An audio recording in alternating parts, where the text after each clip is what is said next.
Welcome to Man Does Tech, where I solve the problems you didn't even know you had. In this video, I will explain how to do bubble jutsu. First, you'll want to gather your internal energy, or chakra, and direct it to your hands. This is the foundational step for any jutsu. Next, execute the ram and tiger hand seals with precision, ensuring your movements are deliberate and smooth.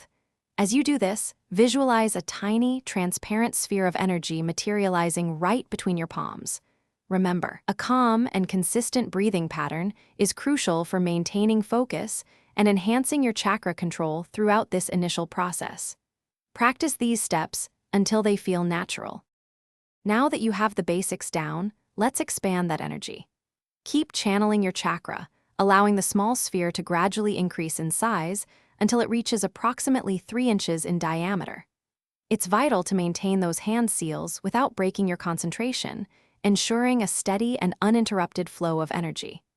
You should begin to feel a distinct, subtle pressure and a gentle warmth as your chakra condenses and takes on a more tangible form. Concentrate on perfecting the sphere's roundness and its transparent quality. With your chakra sphere stable, it's time for the elemental infusion. Begin to infuse the chakra sphere with your water nature transformation. This requires a focused intent to change the energy's properties.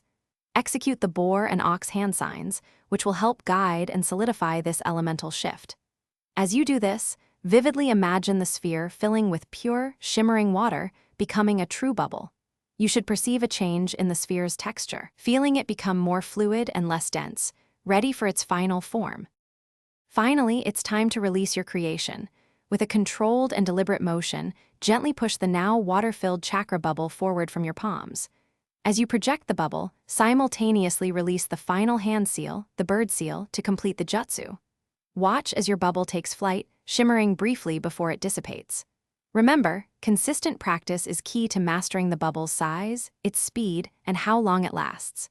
With dedication, you'll soon be creating impressive bubble jutsu with ease. Thanks for watching. If you found this helpful, don't forget to like and subscribe.